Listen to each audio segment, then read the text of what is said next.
I was repairing my car when my son-in-law hit me on the head with a wrench. "You can't even do this, you loser," he shouted. My daughter, who was standing nearby, pretended she hadn't seen anything. 5 minutes later, a loud bang in the garage echoed throughout the house. My daughter came running and froze when she saw what I had done. Before we continue, please subscribe to the channel and let us know where you are listening in the comments. The voices cut through the February air while my hands were still knuckle-deep in the engine block. Fletcher's voice came first, sharp, demanding. Then Viola's response, defensive and worn down like old leather. The argument carried clear across the driveway from the main house. I froze, wrench in hand. Third fight this week. The words themselves got lost in the distance, but the tone told me everything. My back protested when I straightened up. 68 years of gravity, reminding me. I wiped my hands on the shop rag, leaving dark streaks. 30 years as a forensic medical examiner taught me to read crime scenes. Now, I'm living in one. My eyes found the house, my house, the Craftsman beauty I bought 40 years ago on NE 18th Avenue. Fletcher and Viola had been living there temporarily for 2 years now. The argument escalated. Something crashed. Then a door slammed hard enough to rattle windows. Silence settled over everything, thick and uncomfortable like morning fog on the Willamette. I looked back at Viola's Honda CR-V sitting in my garage. She'd asked me to fix it 6 months ago. I'd said yes, then conveniently forgot.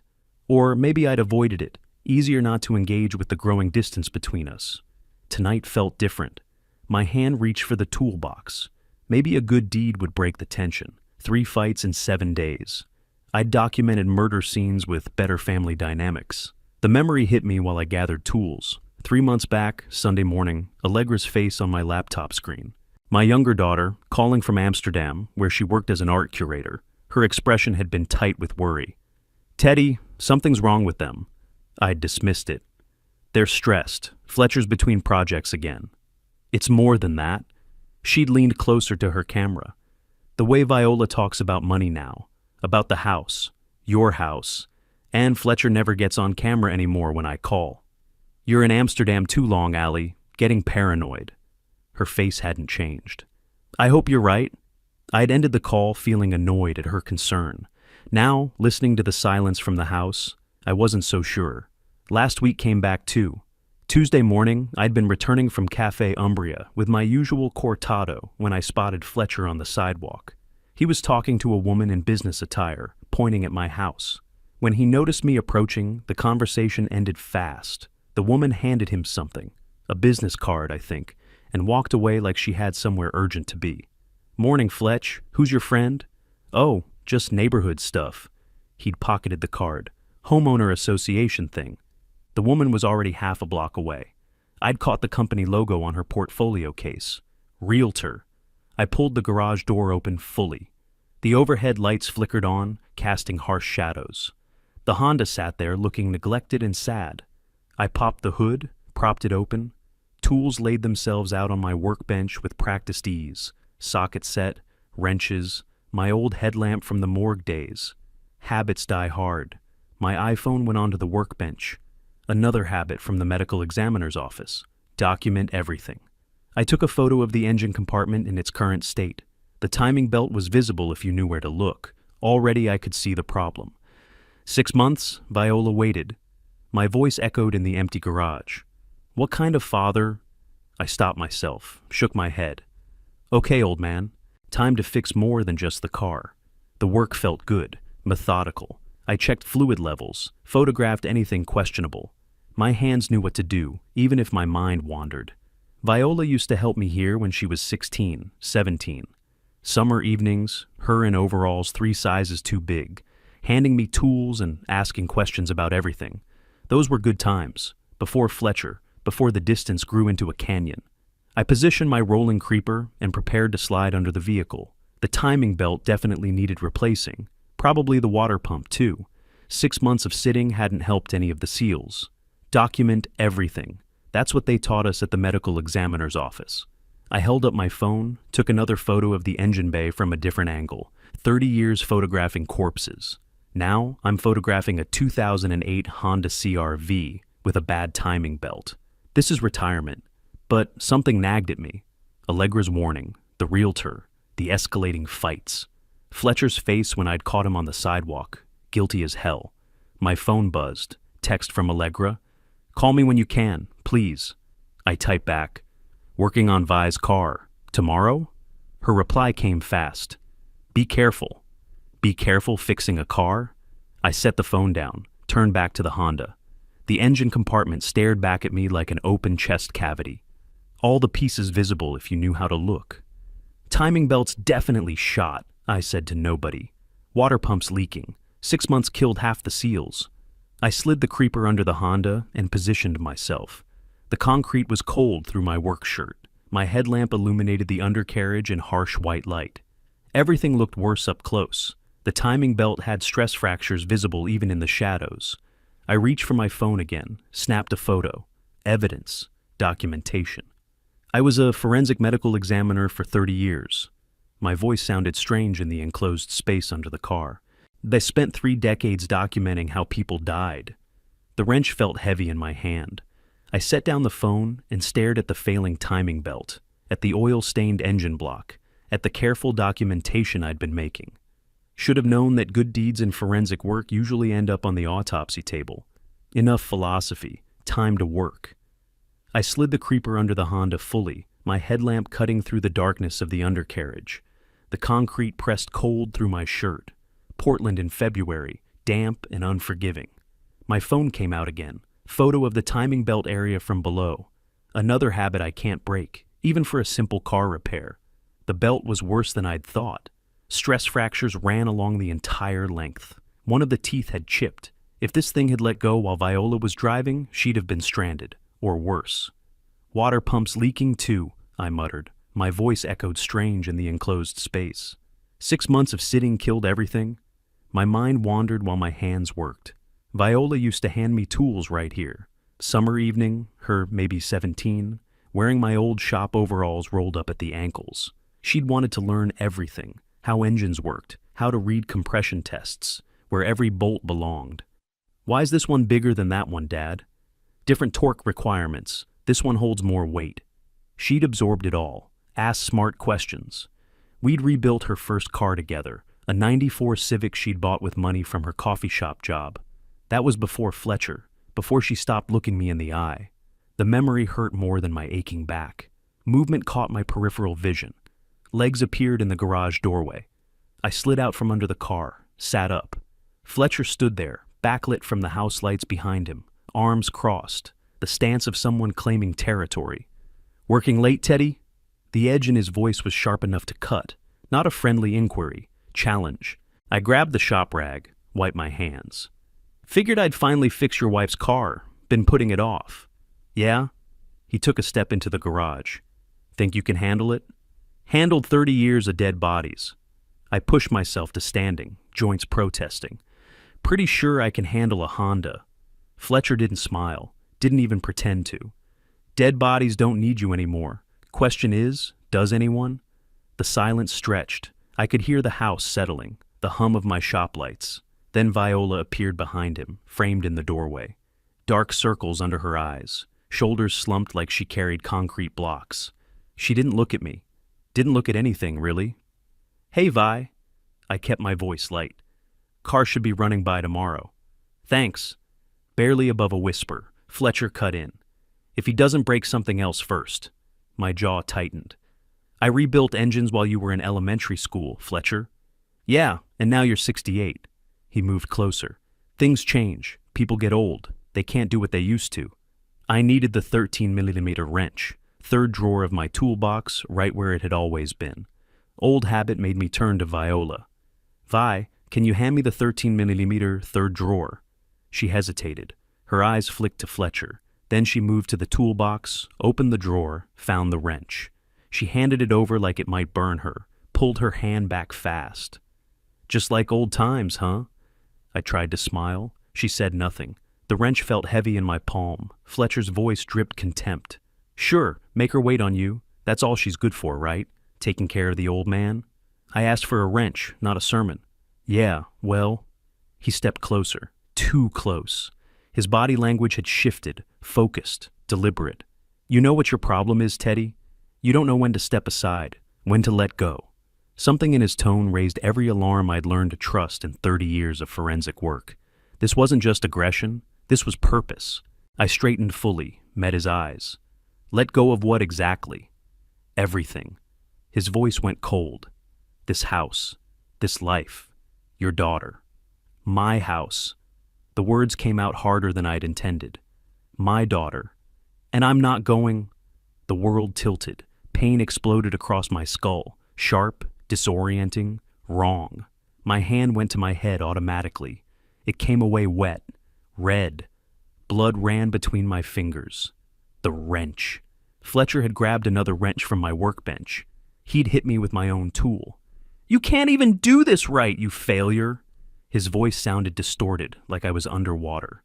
The garage spun, my knees buckled, the concrete rushed up to meet me. I caught myself with one hand, my palm scraping against the gritty floor. Fletcher stood over me, the wrench still in his hand. His face twisted with something beyond anger, contempt, maybe, or hatred. He was shouting something else. Words about failure and wasting time and playing mechanic like some senile old man. My head throbbed. Blood dripped from my temple onto the concrete. Each drop made a small, dark circle on the gray surface. Photo number 13, my mind thought absurdly. If I documented this like a crime scene, I'd have the most disturbing evidence archive in Portland. But then my vision cleared enough to see past Fletcher, to Viola. She stood in the doorway, fully illuminated by the garage light now. She was watching, seeing everything. Our eyes met. Her face showed nothing. No shock, no horror, no intervention. Just exhaustion. And something that looked like resignation. Fletcher kept shouting, the wrench still raised. But I couldn't stop looking at my daughter, at the girl who used to hand me tools in this same garage, who'd ask questions about torque requirements and compression ratios, who trusted me to teach her how things worked. She turned around. My daughter saw her husband hit me with a wrench, saw the blood running down my face, saw me on my knees on the garage floor, and she turned around and walked back into the house. She didn't look back, not once. I stayed on my knees, concrete gritty and cold beneath me. Blood dripped between my fingers, pattering onto the garage floor. Dark spots on gray concrete. Fletcher was still talking, shouting, really, but the words came filtered through the ringing in my ears. You can't even do this right, you failure. My hand pressed harder against the laceration. The professional part of my brain switched on. Scalp wound, right parietal region. Approximately 2 centimeters. Significant bleeding, but superficial. Scalp wounds always bleed heavily, more alarming than dangerous. No signs of skull fracture. No loss of consciousness. Pupils equal and reactive. Time, approximately 7:30 p.m. Attacker position, 4 feet away, right-handed. Weapon still visible on workbench. 30 years of documenting crime scenes. The habit doesn't die just because you're the victim this time. We're wasting time while you play mechanic. Fletcher paced like a caged animal. His shadow stretched long across the garage floor. 30 years in a morgue, and you think you can fix cars? I didn't respond, just watched him. Documented every movement, every word. Evidence collection had become instinct. You made your money off dead people. He stopped directly in front of me, arms crossed, looking down. Now you're just as useless as they were. Still nothing from me. Silence unnerves people more than arguments. I learned that in 30 years of interrogation rooms, watching detectives work. The guilty ones always fill the silence. They can't help themselves. Fletcher threw the wrench onto my workbench with a clatter. The sound echoed through the garage, sharp and metallic. You know what your problem is, Teddy? You don't know when you're done. You worked, you retired, time to fade away. I slowly sat back on my heels. Blood ran warm down my face, dripped onto my work shirt. The garage lights made everything too bright, too sharp. This is my house. For now. He smiled, cold, confident. But not for long. Pack your bags, old man. This house will be ours. My vision cleared, the ringing faded.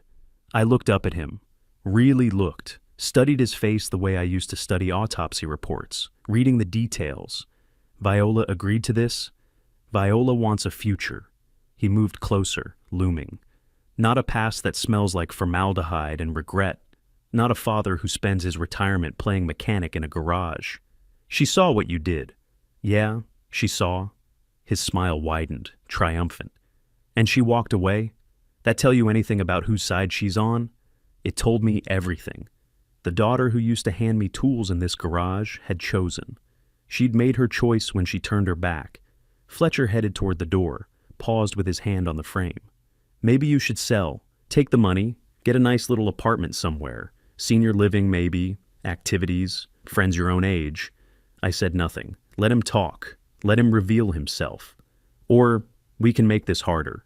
He looked back over his shoulder. His expression said he hoped I'd make it harder. Your choice, Teddy. There's always a choice. Fletcher laughed. Actually laughed. Not anymore, old man. Not anymore. He left. The door to the house slammed hard enough to rattle the windows. Then silence. Complete silence except for my own breathing. I was alone in my garage, my sanctuary, my refuge for 40 years. Now it was a crime scene. My hands were steadier than they should be.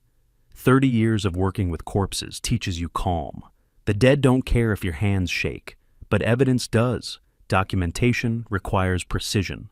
I reached for my iPhone on the workbench. The screen was smudged with oil from earlier, but it worked fine. Opened the camera app, held it up at arm's length, took a selfie showing the injury, blood streaking down my face, the timestamp visible in the corner.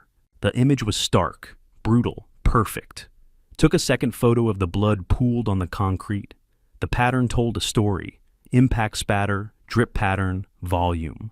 Any forensic tech would recognize assault immediately. A third photo of the wrench Fletcher had dropped on the workbench, the one that hit me. His fingerprints would be all over it. Maybe blood trace too, if I was lucky. 2-centimeter laceration. No fracture. Lucky me, Fletcher hits like someone who's never actually been in a fight. 30 years in the morgue, I've seen worse injuries from falling in the shower. But it didn't need to be worse. It just needed to be documented. Photo 1, I said aloud to the empty garage. Old habit from the medical examiner's office. Verbal recording for the report.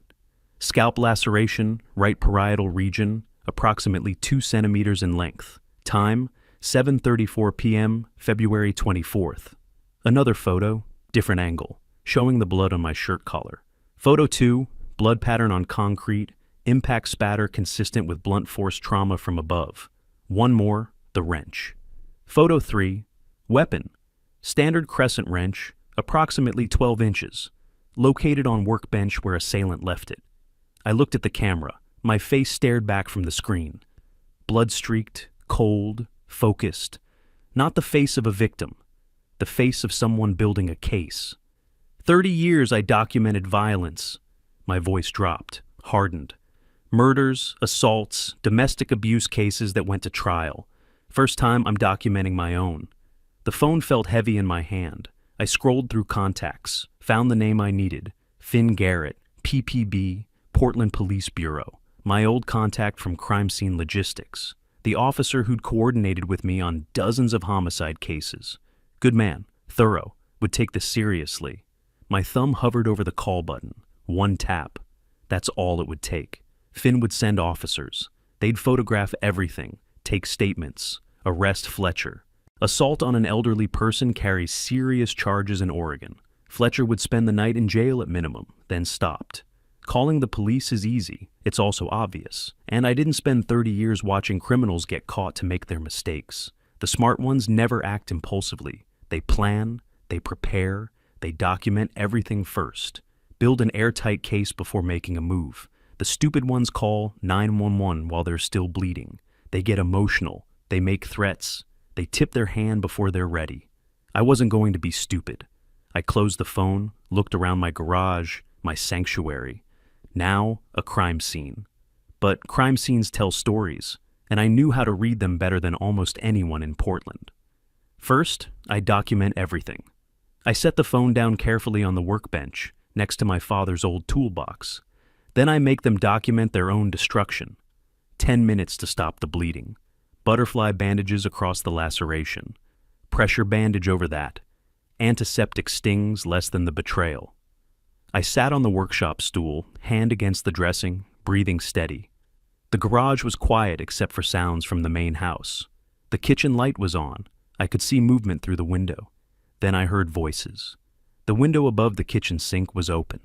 Portland in late February, unusually warm tonight. Their voices carried clearly across the 40 feet of yard between house and garage. Fletcher's voice cut through. Already set up the meeting, Thursday with the realtor. I sat very still. Viola, crying. Fletch, I don't know. Know what? Fletcher's tone sharpened. Your dad's place is worth $850K, maybe more if we stage it right. It's his home. He's 68 and alone. How much longer can he manage this place? Silence. Just Viola's quiet crying.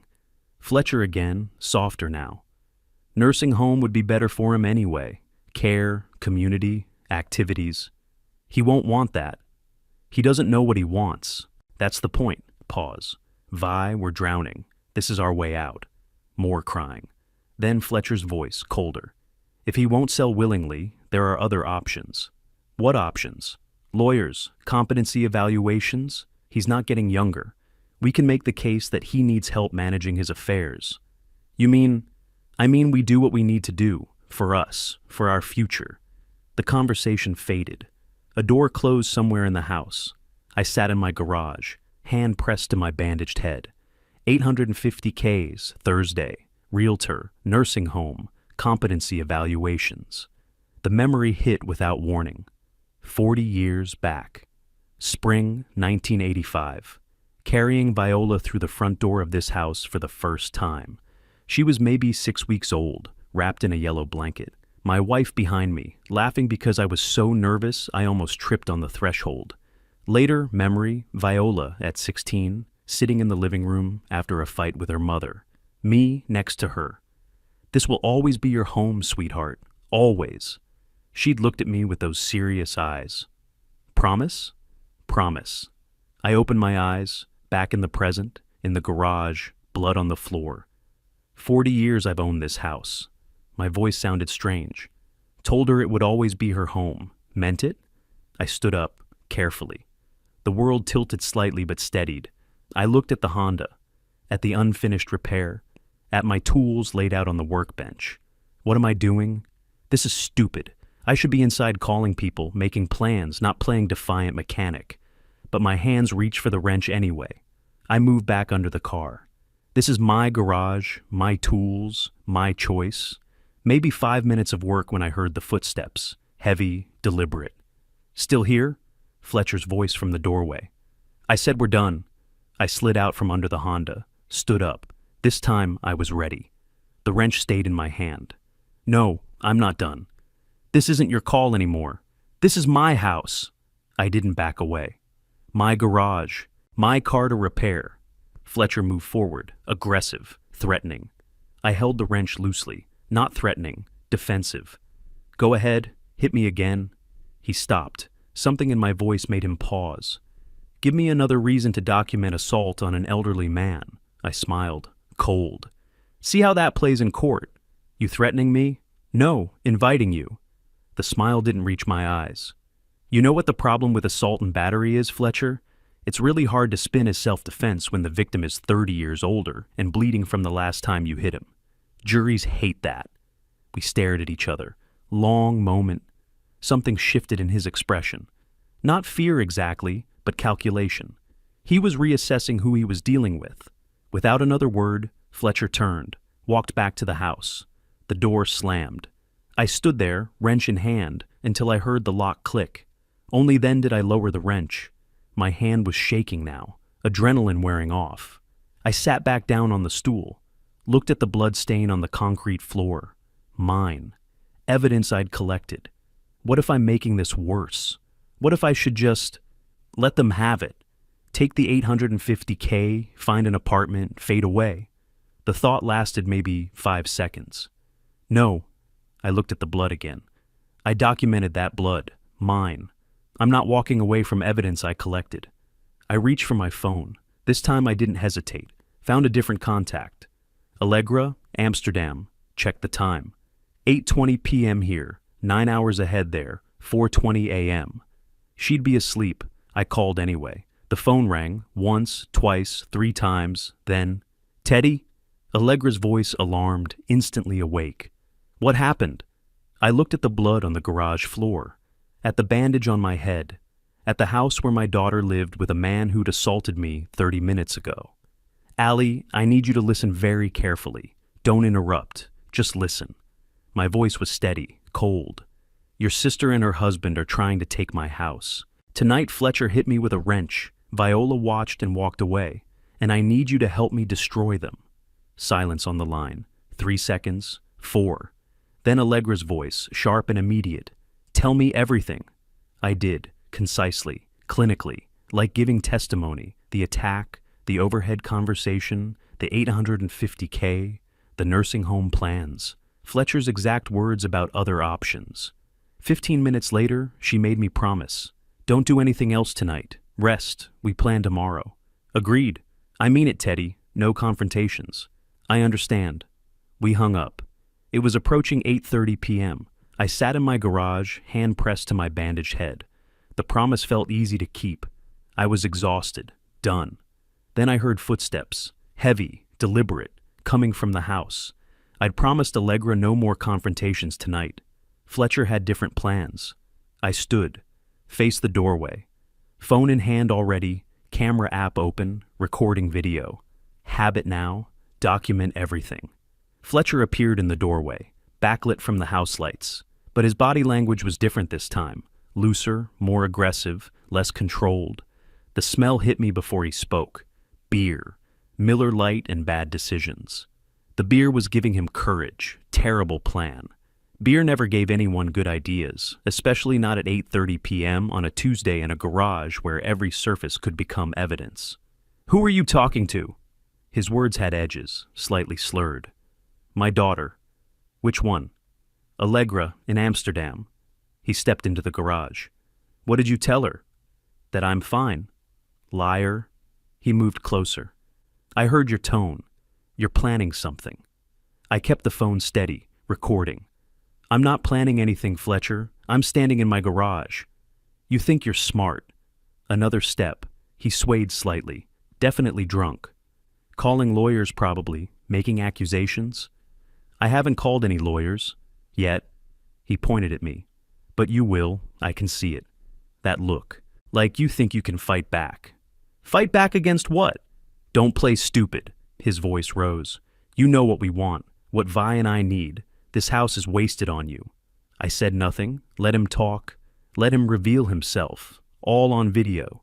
"You can't even—" He moved forward, hands outstretched like he was going to grab my shirt. I stepped left, not back, lateral, self-defense training from the medical examiner's office. Never retreat backward, move to an angle, create distance.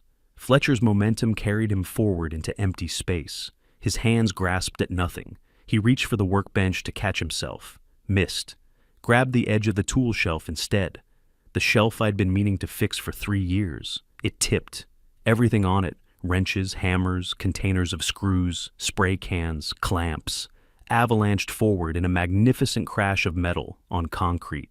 Fletcher tried to jump back, but his feet tangled. He went down hard, shoulder first into the garage floor. The scream was immediate, not just pain, dislocation. I recognized the sound. 30 years of autopsies taught you what different injuries sounded like. Tools clattered around him. The shelf finally settled against the wall with a final metallic groan. I stood untouched, phone still up, still recording. "Subject attempted to grab me," I said aloud into the recording. Professional habit. I moved, subject fell, anterior shoulder dislocation, observable deformity. Fletcher on the ground, groaning, his left arm at the wrong angle. He tried to push himself up with it, screamed again, collapsed. The shelf I'd been meaning to fix for 3 years finally got around to causing problems. Just not for me. For once, procrastination paid off. I made a mental note to send a thank you card to Home Depot for their substandard mounting brackets. Running footsteps from the house. Fast. Panicked. Viola burst into the garage, stopped at the threshold. Her eyes went from Fletcher on the ground to the scattered tools, to me standing calm with my phone held up. Her face cycled through expressions faster than a slideshow. Shock, horror, confusion, fear, then something else. Understanding. She looked at the phone in my hand. Realization hit. What happened? Her voice was small, scared. Your husband attacked me for the third time tonight. I kept my tone flat. Professional. It's on video, Fletcher. All of it. He tried to respond from the ground. You came into my garage, drunk, attempted to grab me. I moved. You fell. I looked directly at the camera, then at them. Self-defense, clearly documented.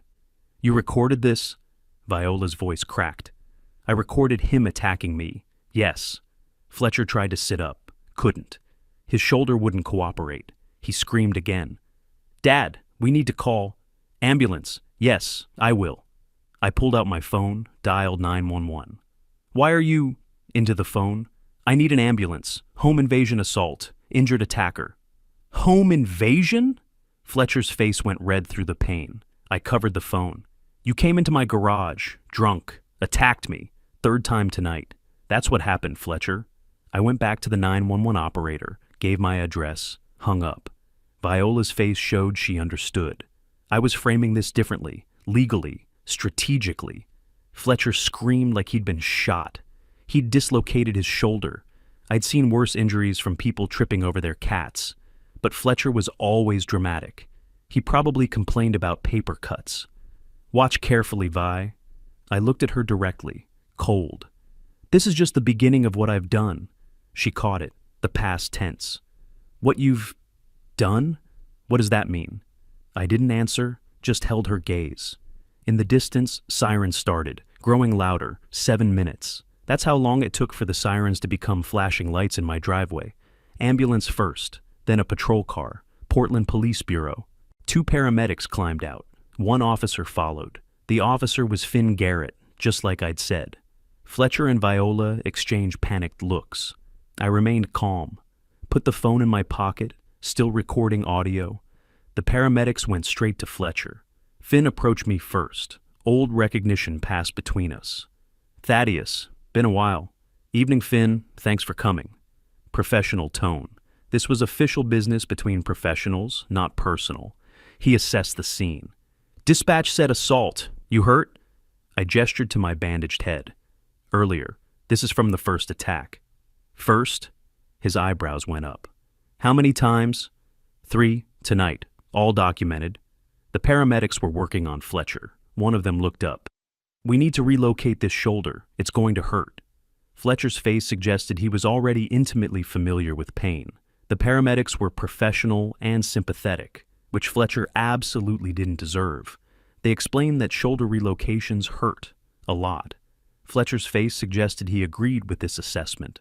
I watched from across the garage, arms crossed. Felt like watching karma work with excellent medical credentials. Finn pulled me aside, away from Viola's earshot. Walk me through the evening, start to finish. Approximately 7 p.m., I was in my garage repairing my daughter's vehicle.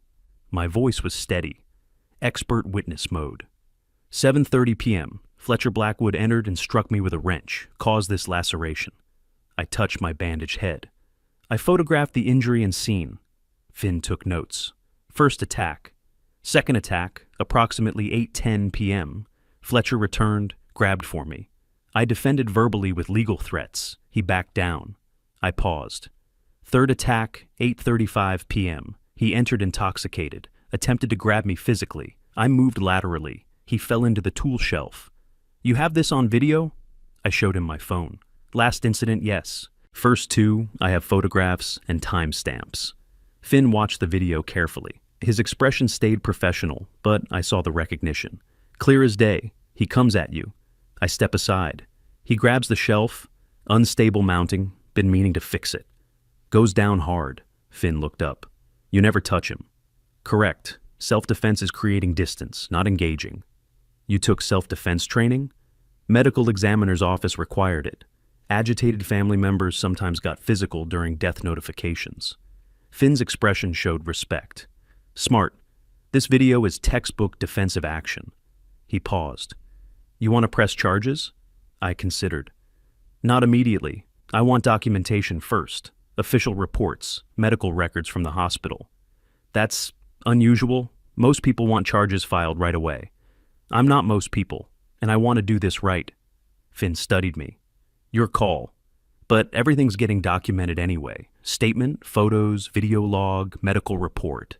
He pulled out his camera, started photographing. My head wound, blood on the garage floor, the fallen tools, Fletcher's obvious injury, the shelf mounting. Thorough documentation. Finn took pictures like he was documenting a crime scene, which, technically, he was. Except, usually in crime scenes I consulted on, the perpetrator didn't injure himself while attacking someone. Fletcher had managed to be both the aggressor and the victim of his own aggression. That took talent. Stupid criminal talent. You planning something? Finn asked quietly. Planning to protect myself. Legally. He nodded. Understood. Finn walked to Viola by the ambulance. Ms. Blackwood, your father mentioned a first attack around 7:30. Were you present? She looked trapped. I was in the house. Did you see or hear anything? Things happened fast. That's not an answer. Did you witness your husband strike your father? Long pause. Her face went pale. If she lied, that was a crime. If she told the truth, she confirmed Fletcher's violence. I don't want to... It's complicated, Finn wrote in his pad.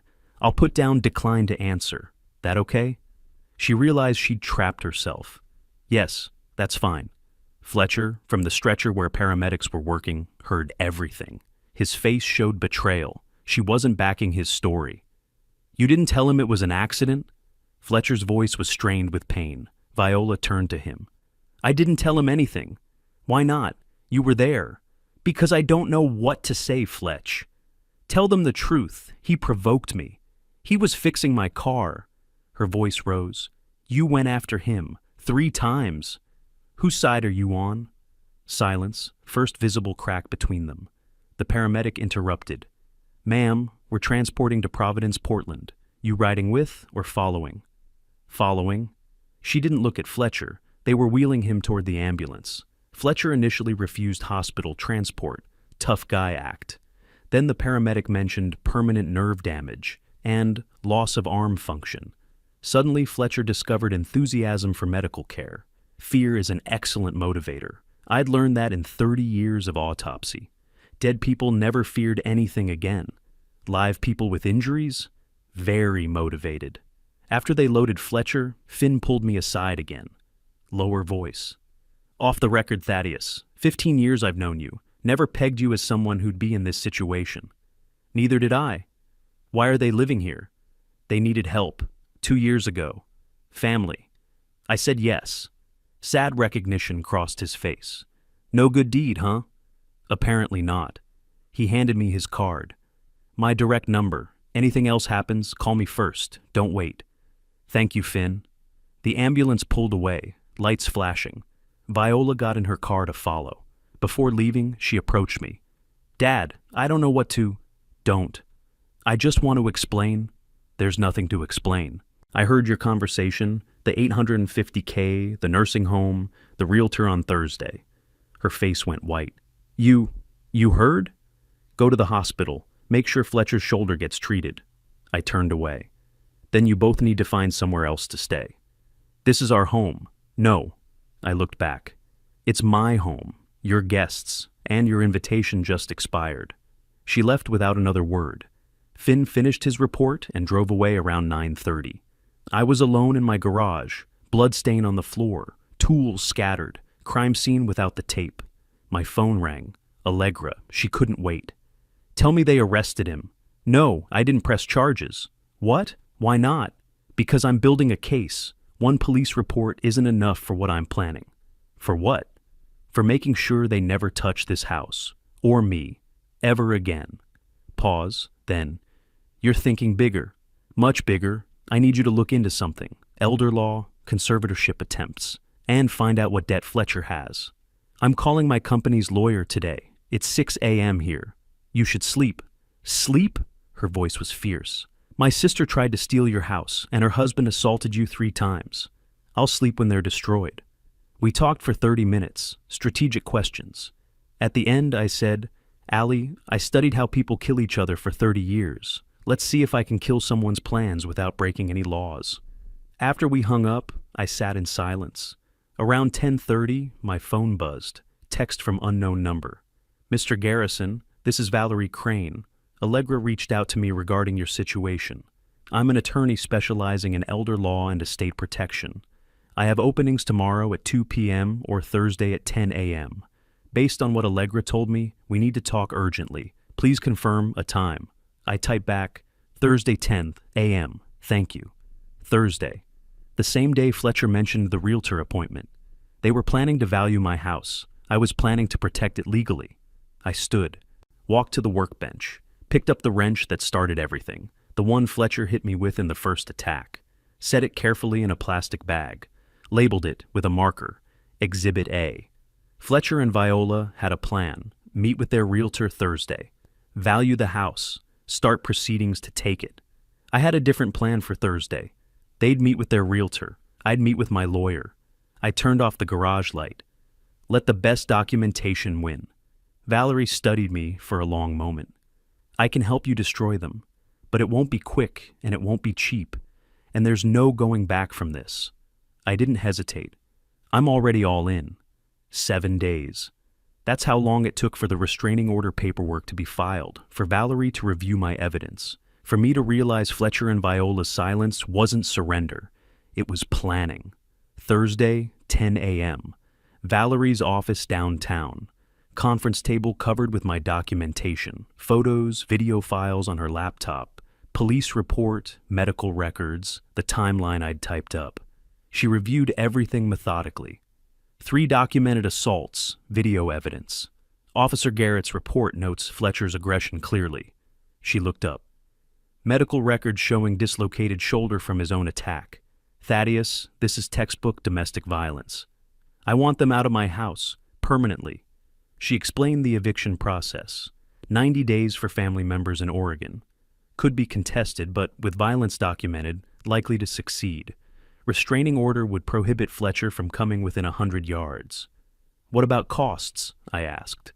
To fight this properly, they'd need minimum $15,000 in legal fees, more if it drags out. She paused. Can they afford that?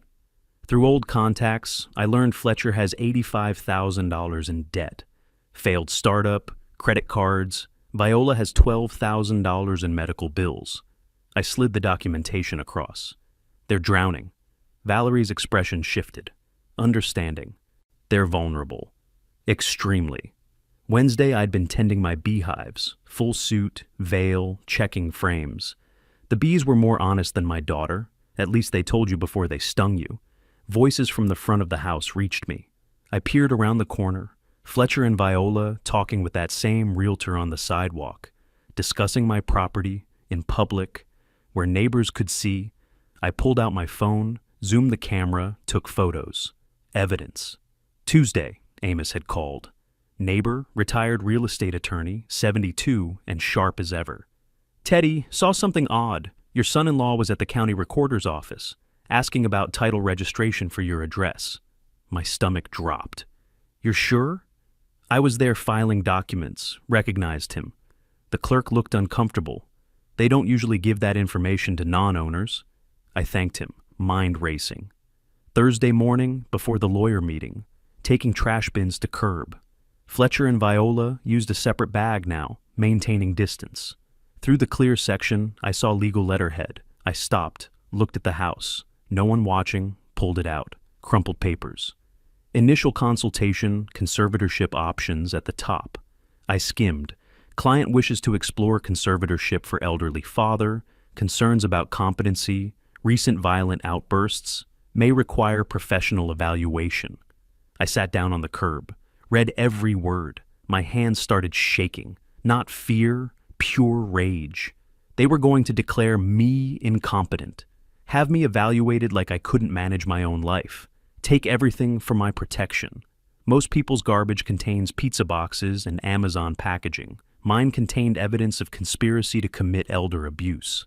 Fletcher should have invested in a shredder. Then again, Fletcher should have invested in a lot of things, like therapy and better decision-making skills. And maybe a basic understanding that throwing away legal documents about fraud is what prosecutors call poor operational security.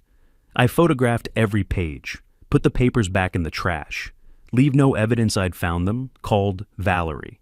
We need to talk. Before our meeting, I found something. Now in her office, she studied the photos. Her expression darkened. This is aggressive, and honestly, pretty difficult to prove. You're clearly competent. She studied the papers. But the attempt itself shows intent, shows motive, shows they're not just violent, they're calculating. Can we use this? Absolutely. Shows everything. The violence wasn't random, it was strategic. Make you seem unstable, so conservatorship looks reasonable. Was I making this worse? They were desperate, drowning in debt. Maybe if I'd just talked to them, offered help. Viola was my daughter. I raised her. I looked at the papers again. Read incompetent elderly father one more time. No, they chose this. Planned to take my mind, my house, my dignity. Not because I needed help, because they wanted money. Family doesn't do that. Predators do. Valerie. My voice came out harder than I'd intended.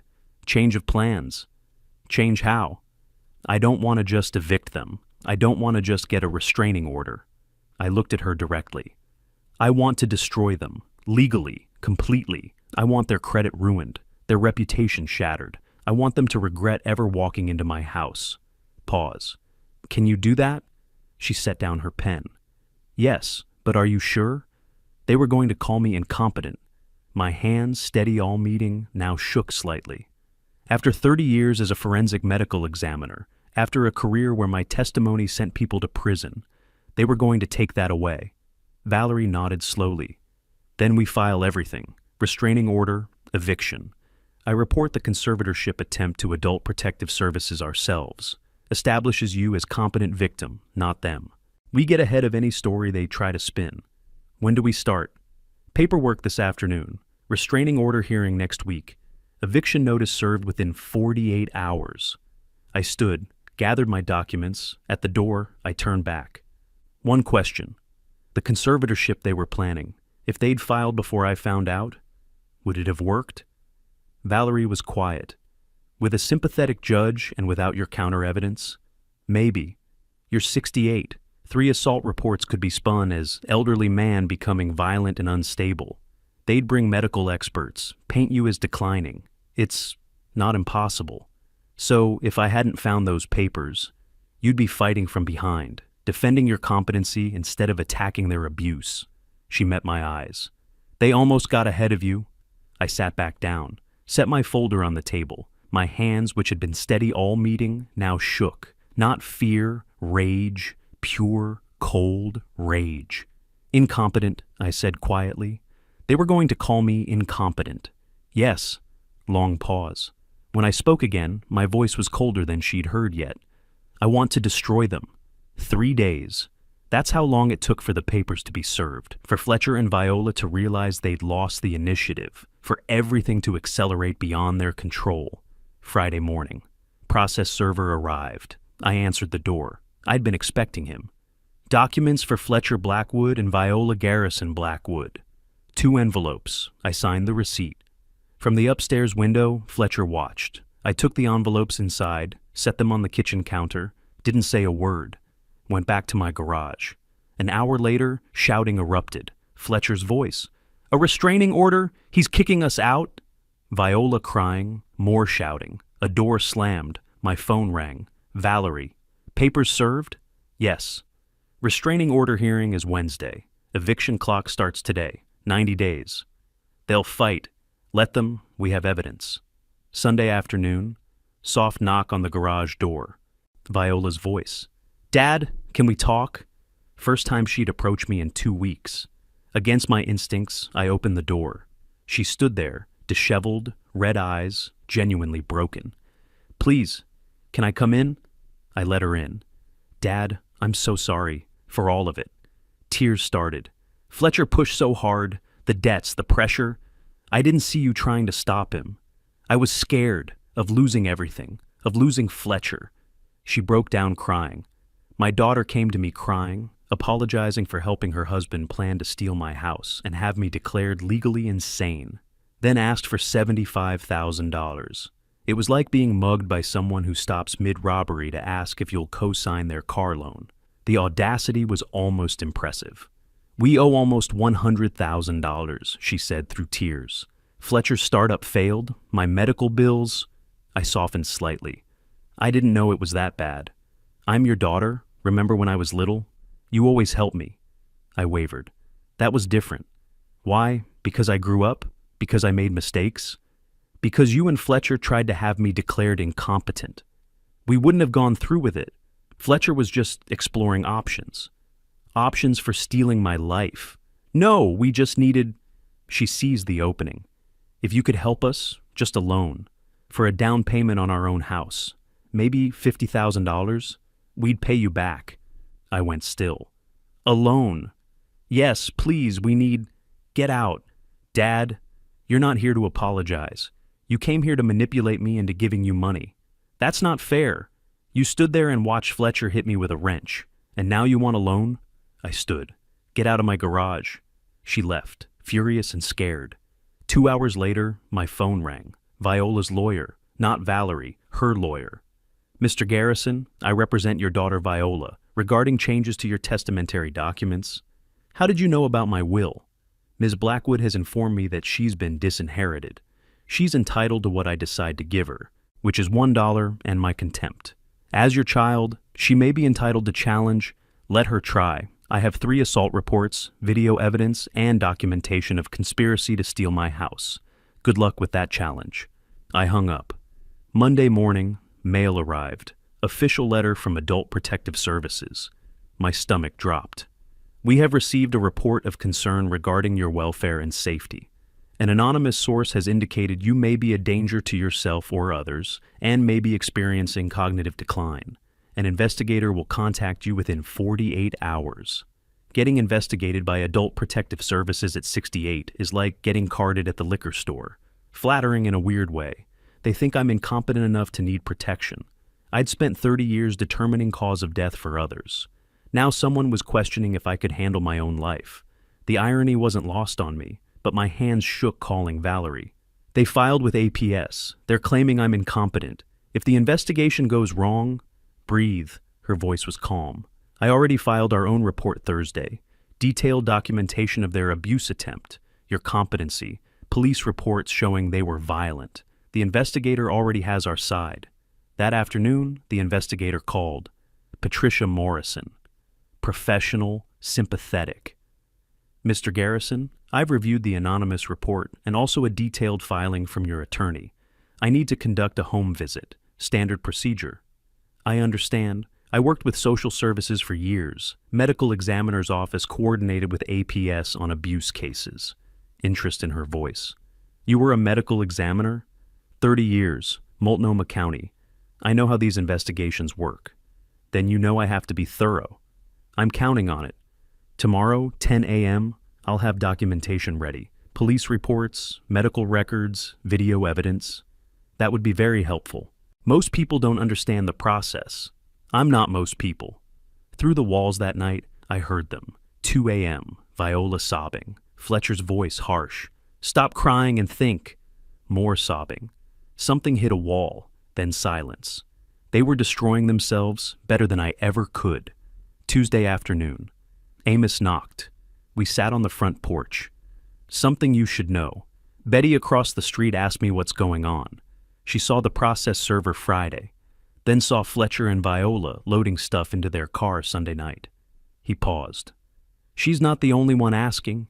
People noticed the police cars 2 weeks ago. They noticed the tension. What are people saying? That something's wrong between you and your daughter's family. Some think Fletcher's not treating you right. Amos, people are going to hear things. Legal proceedings are public record." I looked at him. "I want you to know, I'm not the problem. They tried to take my house. Fletcher assaulted me. I have evidence." He nodded slowly. "Figured it was something like that. You need anything, call me, day or night." Wednesday morning, restraining order, hearing day. I dressed carefully, suit, tie, professional appearance.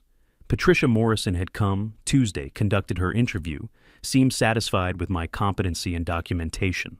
The doorbell rang. Allegra stood there. Surprise, I took emergency leave. Flew in last night. You think I'd miss this? She hugged me. First real hug in weeks. Let's go destroy them, Teddy. In the car, she handed me a folder. Fletcher's debt breakdown, Viola's spending, Court Love's financial documentation. How did you? I'm good at my job, and I'm very motivated. We parked outside the courthouse, saw Fletcher and Viola arrive separately, different cars. They weren't even pretending to be united anymore. Fletcher looked terrible. Viola looked terrified. They saw us, Thaddeus and Allegra together. Fletcher said something to Viola. She shook her head. We walked toward the entrance. Valerie met us there. On one side, Thaddeus, Allegra, Valerie, professional, prepared, united. On the other, Fletcher and Viola, disheveled, desperate, fracturing. As we approached, Fletcher made eye contact with me. For a moment, looked like he might say something. Viola grabbed his arm, pulled him away. They went through a different door. Allegra said quietly, "They look defeated already." Valerie, "They should, but don't underestimate desperation." I watched them disappear inside. I don't underestimate anything anymore. We entered the courthouse. The hearing was in courtroom 4. I'd testified there before, 20 years ago. Medical examiner expert witness in a murder trial. Back then I was explaining how someone died. Today I'd be explaining how someone tried to kill my dignity, my autonomy, my life. The difference? Back then I was just a witness. Today I was the victim, and the prosecutor, and the executioner. The restraining order hearing lasted 40 minutes. Fletcher's public defender tried to argue self-defense. The judge reviewed the video evidence. Took her 3 minutes to grant my motion. Restraining order approved. 100 yards minimum distance. Fletcher's objections overruled, but the hearing was just the opening move. Over the next 2 weeks, I played every card I had. Carefully, legally, systematically. Mid-March, 2 weeks later. I sat in my kitchen, documents spread across the table. My phone rang. Valerie. "Everything's in motion," she said. "APS closed their investigation. You're officially declared fully competent. Patricia noted your documentation was the most thorough she's ever seen. Fletcher's debt has been purchased through the intermediary, and the countersuit is filed. Settlement meeting? Tomorrow evening, your house, your terms. Evening. 3 weeks after Fletcher first hit me with that wrench. The dining room where we'd once eaten as a family. Now, a negotiation battlefield. Documents stacked on the table, coffee pot on the counter, evening light through windows, sound of bees humming from the backyard. Fletcher and Viola sat across from me. Their lawyer, young, overwhelmed, clearly outmatched, sat between them. Valerie beside me, professional, prepared, formidable. Fletcher looked terrible, disheveled, defeated. Viola looked worse, exhausted, broken. The house was silent except for Fletcher's labored breathing and Viola's occasional sniff. "Let's begin," Valerie said. Fletcher tried to maintain dignity. "This whole thing is under protest. You can't—" Valerie cut him off. "Mr. Blackwood, you're here because the alternative is criminal prosecution and a civil trial you'll lose. You can't prove—" "I can prove everything," I said quietly. Their lawyer reviewed Valerie's settlement terms. Fletcher objected. "This is extortion." "No," I said. "This is consequences." Fletcher's hands shook. "We'll fight this. We'll go to court and prove you provoked everything." I pulled out a thick folder, opened it. Inside, printed emails between Fletcher and the realtor. February 14th, you wrote, "Once we get conservatorship, selling the house will be simple." Fletcher went pale. "Here's your consultation notes about having me evaluated. January 28th, before any violence." I spread more papers. "And here," I tapped my phone. "Recordings, our conversations. Oregon is one-party consent state." I played 30 seconds. Fletcher's voice clear. "Your father won't know what hit him. By the time he realizes, we'll have legal control." Viola covered her face. Fletcher's lawyer stared at his clients. "Why didn't you tell me about any of this?" Silence. Valerie spoke. "There's one more thing. Your debt, Mr. Blackwood. The $85,000 with Cascade Collections. What about it?" "That debt was purchased 2 weeks ago." She paused. "By my client." Fletcher's face went blank. "What?" "I own your debt now, Fletcher," I said. "All $85,000. Bought it for $40,000. I'm your creditor. Their lawyer looked sick. That's legal? Completely legal, Valerie confirmed. Fletcher slumped. Fight drained from his body. Viola cried silently. Their lawyer asked for private consultation. 5 minutes later, they returned. We'll sign, the lawyer said. Fletcher wouldn't look at me. Viola's tears fell on the settlement papers. Complete defeat. Before they signed, I spoke. Viola, Fletcher, look at me. They looked up reluctantly. I documented crimes. I defended myself. I used the law. You tried to steal the life of someone who trusted you, sheltered you, helped you. Pause. I'm not sorry for protecting myself. I'm not sorry for having evidence. I'm not sorry for using every legal tool I had. Pause. My voice dropped. But I am sorry that you made this necessary. I'm sorry you chose money over family. I'm sorry my daughter learned to lie to her father. Final line. Sign the papers, leave my house, and understand you didn't lose because I'm cruel. You lost because I'm thorough. Fletcher signed first, quickly, defeated. Viola signed slowly, hand shaking. I signed last. Done. Their lawyer left fast. Fletcher and Viola stood, didn't speak, headed for the door. Viola stopped, turned. Dad? No, not now. Maybe never. Leave. She went. 1 week later. Moving day. I watched from the living room window as they loaded boxes into a rented truck. Didn't help. Didn't speak. Just observed. They finished loading. Fletcher climbed into the driver's seat.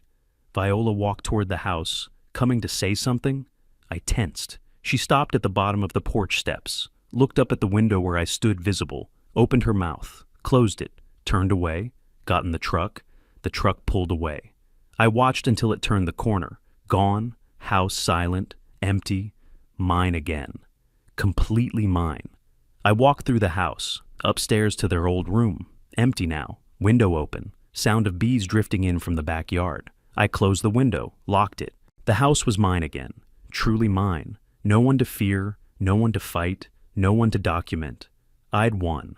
I stood in the empty bedroom and listened to the silence. Victory sounded a lot like loneliness. My phone buzzed downstairs. I went down. Text from unknown number. I almost deleted it, then saw the first words. Dad, it's Viola. Dad, it's Viola. Please don't delete this. I just need you to know I'm sorry. I know that's not enough. I know I destroyed everything, but I need to say it. Fletcher and I are separating. I filed for divorce. I'm not asking for forgiveness. I'm not asking for anything. I just needed you to know. I was wrong. I chose wrong, and I'll regret it forever. I love you, even if you never want to hear from me again. V. I read it twice, sat on the couch, didn't respond. Put the phone face down. A week? They'd been gone a week, and now this. 1 month passed. Spring arrived in Portland. The house was quiet, empty, mine. I established routines, morning coffee on the porch, garage projects, beehive maintenance, weekly dinners with Amos, video calls with Allegra twice a week. The house felt different, quieter, emptier, but also freer. No tension, no fear, my space. 5 weeks after they moved out, mid-April, afternoon. I was working with the beehives, full suit and veil. Heard a car door, turned. Viola's car, no Fletcher. She walked toward the backyard, stopped at the gate, hesitant. Dad, can I talk to you? I didn't remove the veil. Fletcher? Not with me.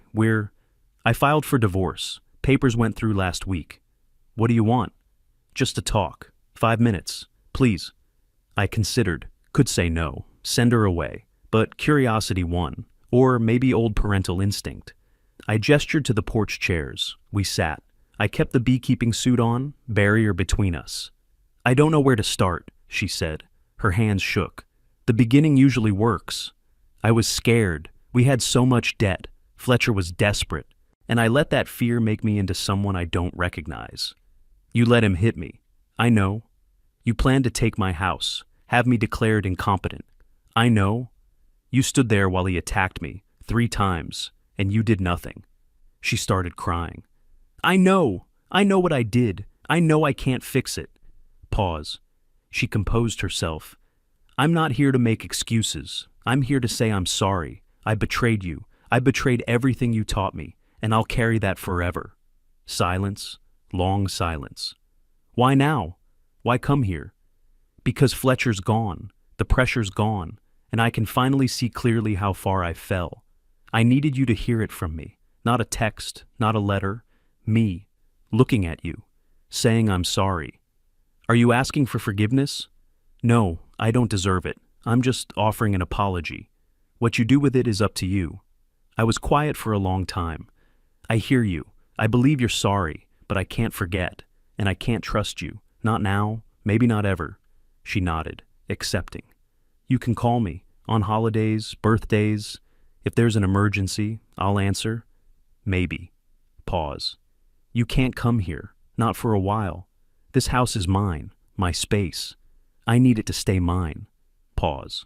If you rebuild your life, actually rebuild it, not just survive, we can talk. In a year, maybe 2, but there are no promises. That's more than I deserve, thank you.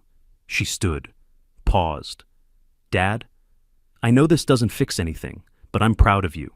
For standing up, for protecting yourself. I wish I'd been that strong. She walked to her car, drove away. I sat on the porch in my beekeeping suit, watching her go. Didn't cry, didn't feel relief, just tired. 2 days later, Allegra arrived from Amsterdam. 10-day visit. We sat on the porch that evening. I told her about Viola's visit. Do you believe her? Allegra asked. Yes, but belief and trust are different things. We sat in comfortable silence, bees humming from the backyard. Do you regret how you handled it? She asked. I considered. No, I protected myself, used the law, did what I had to do, but I paused. I regret that I had to. I regret that my daughter became someone I couldn't trust. That's on her, not you. I know, doesn't make it hurt less. Will you talk to her, eventually? Maybe, if she proves she's changed, not just sorry, but different. That takes time. How much time? I'll know when I know. Could be a year, could be 10, could be never. 1 week after Allegra left, early May, I was harvesting honey from the hives, physical satisfying work, filled jars, labeled them. Surplus went to neighbors. Amos accepted a jar. This is good honey, Teddy. Been a good spring for it. Bees don't care about human drama. They just work. I like that. 2 months after they moved out, late April, another voicemail from Viola. I saw her name. Didn't answer. Listen later.